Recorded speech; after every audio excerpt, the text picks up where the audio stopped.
Okie dokie, today I'm going to make some scalloped potatoes. So I'm putting some olive oil.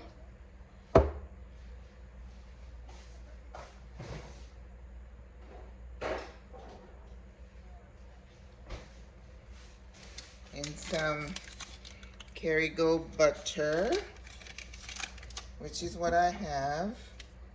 Last time I went to Sam's to get my regular butter, of course the price had jumped like 50%, so I ended up buying less Kerrygold butter for about the same price. And I had wanted to get those anyway, so you know, it's the best butter. If you're gonna have butter, go Kerry. So I'm making a roux. I'm making the scalloped potato, and the roux is nothing more than flour, butter, and milk or cream. But I'm gonna add my little touch to this roux. I'm putting some epiz, which is that goodness with cilantro, garlic, and green onion. Gonna put some of that in there just to boost the flavor. But the traditional roux does not have that. I'm also adding some chopped onion. The traditional doesn't. Oh, I think so. I think there was one recipe I saw. One small onion or half of an onion. Chopped small. My hope is that it will disappear in the roux. Just will pack that roux with flavor. So there's already garlic in there. I'm not gonna worry about that so much. I'm gonna sweat the onion. See that nice color, like lime green? That's yum.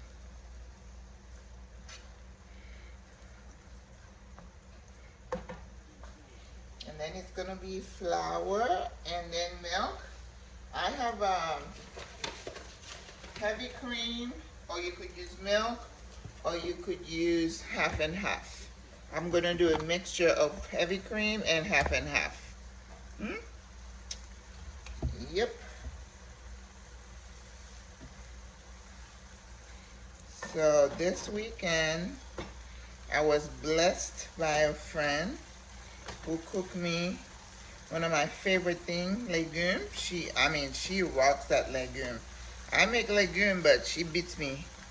She is always so good. But I always tell her, don't bring sauce pois or the pea soup, and don't bring rice, and she always does. So, I finished it today.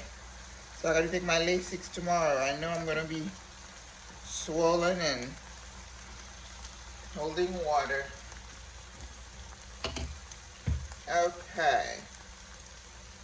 Now that we've got this, we're gonna add our flour. Now this roux, I don't want too thick, nor do I want it too, you know, chocolatey, like you would do if you were doing jambalaya, or what is it again? Gumbo. You know? If you were doing gumbo, you want that roux to be like chocolate. This one doesn't need to be that cooked, because we're not looking for chocolatey color. I already have my potatoes soaking. I already sliced them. I have 5 potatoes, so I'm trying to think of how much flour I might need. Let me do a little bit more.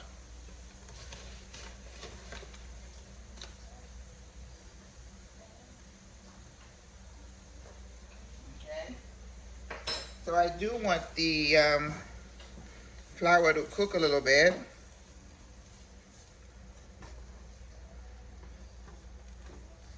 Okay.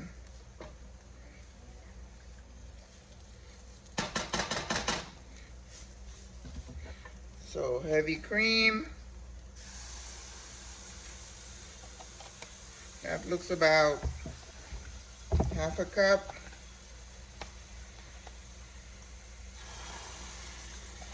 And then the half and half.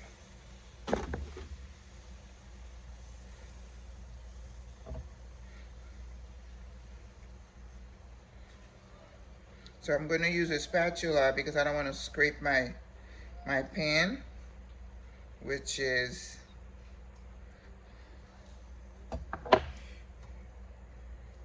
I don't want to say my prized possession because they're not that expensive or that valuable, but it's my best non-stick pan. I see the ads for Le Pan, and when I look at that price, it's $100 and some dollars. I'm like, ooh, I'm too cheap for that. Okay. I'll lower the heat. Make sure everything is nice and mixed in. Okay. So I'm gonna put some fresh ground pepper. My grinder kind of gave up the ghost, so I had to grind the pepper in my pretty pestle that my daughter had given me, and I hadn't used it because I have the wooden one, right? Oh, this is good. So I'm going to season this. Probably gonna need a little bit more. So this is my Italian herb blend. Now remember, I already have epiz in there. So I'm gonna do adobo.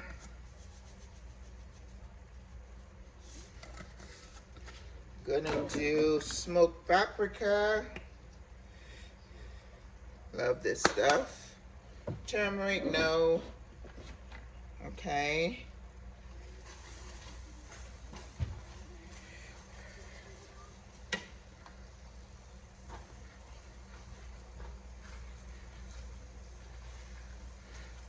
I don't want this to be this thick.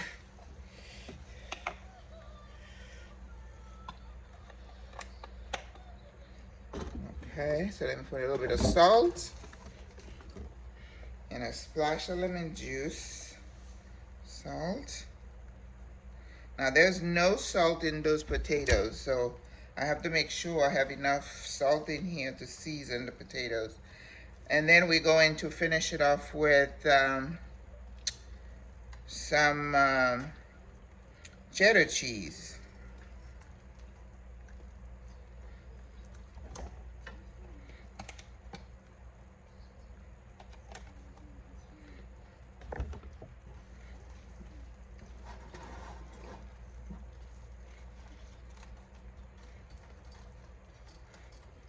See, the color is changing.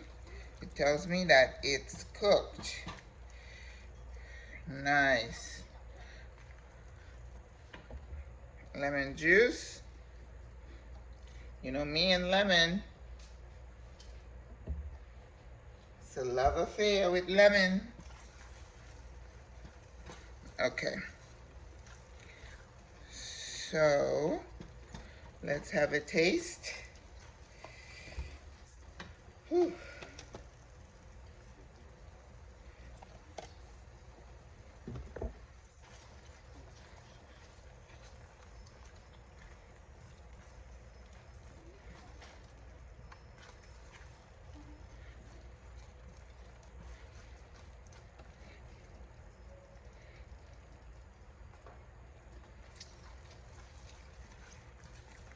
Yep.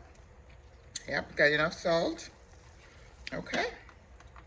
So now we are going to put the potatoes. We're gonna put it in the pan.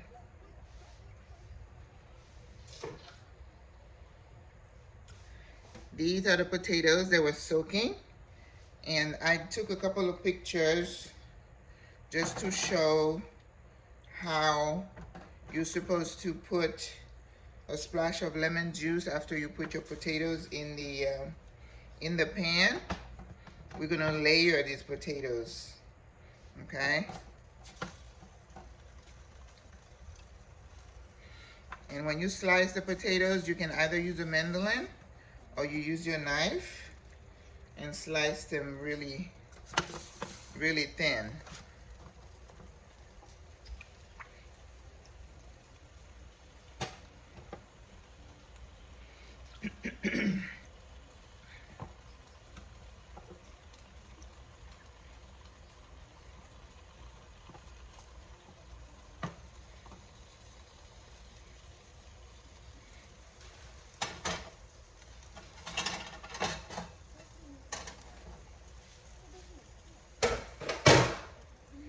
My roux is a little bit on the thick side.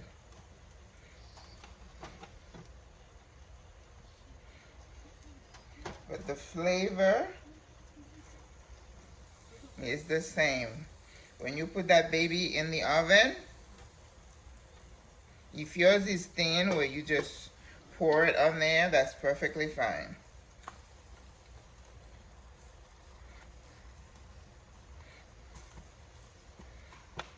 Because when you layer, you just want that roux and that flavor to get right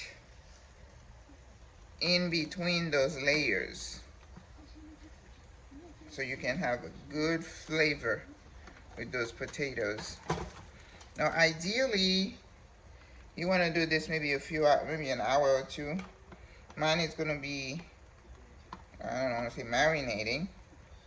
It's going to be there for about an hour. But if you could do this overnight, do it overnight. This is chopped cheddar cheese. I've been snacking on it. Okay. We're gonna do another layer.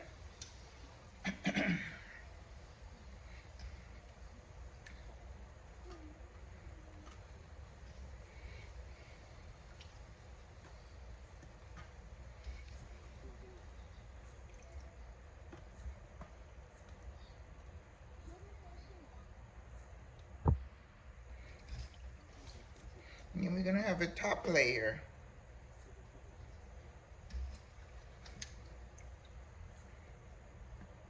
That's gonna be a lot of potatoes. And this family has children, so they'll be okay.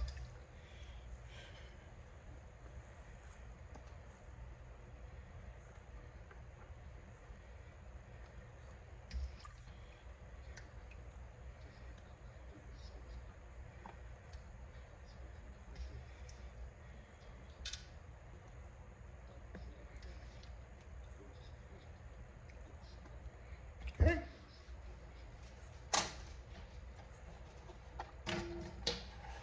More of that roux.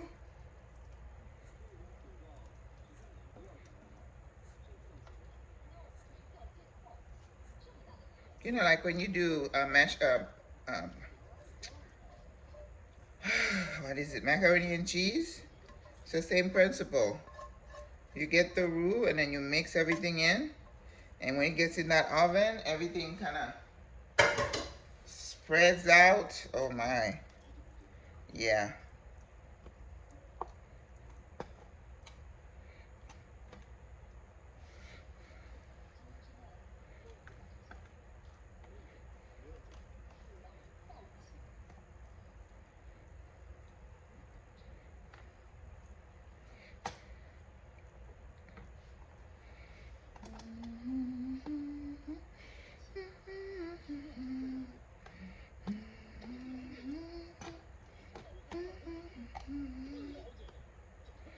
Yeah. My students have a test this week. I do the best I can to make sure that they pass their test. You know, these are adults. They have lives and they have challenges. I remember being in school and I was newly married. I got pregnant and I was going to school. You know, and I remember when I gave birth, I was in nursing 5, my last class of nursing, and it was like I was fretting because it was like first I had a fire while I was in school, and all the books I had borrowed from the library had burned in the fire. We had lost everything, and everything that we had, whether either it was burned or it was damaged by water and soot. So my pastor had to come get us. We ended up homeless. And then, well, actually, when we had the fire was I still in school? Yeah, I was in school. So, you know, life happens when you are trying to make it. So as a teacher, I certainly keep that in mind and try to pay it forward, you know, in trying to understand the challenges that these girls face. When one of the girls has small kids, the other one just moved over here from another area, and you know, I remember challenges. Okay, so I'm gonna top the top with a little bit of butter, and I'm going to finish it off with the cheese, and I'm gonna foil it. Let's see, it's 5:30. I'm supposed to be here at 7, so yeah, this is gonna probably be in the oven for about an hour on low heat at 375. So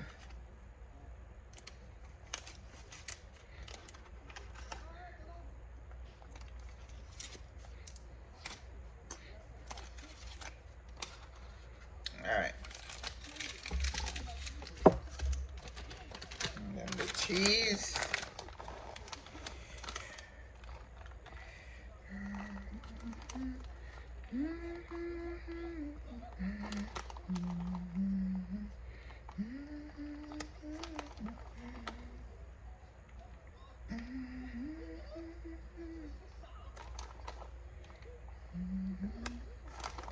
Yep. All right. Oh, shoot. I forgot something very important. My nutmeg. So I'm going to put it on top here.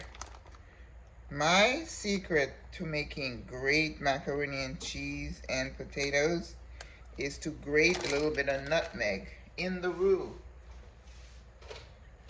But I am still gonna grate it and put it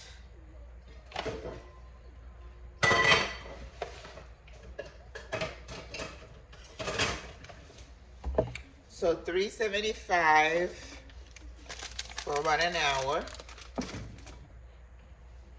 Just because I forgot it doesn't mean I don't put it in there. I will. So I got a fresh nutmeg. I'm going to grate it right on top, and it's still going to be incorporated in the flavor profile, but you want to do this in the roux, okay? Because that is a secret to that yummy taste. Okay, you know, nutmeg is pretty strong, so you don't need a whole lot. Okay, so we're going to saran this baby, and then I'm gonna make jerk chicken, quick jerk chicken.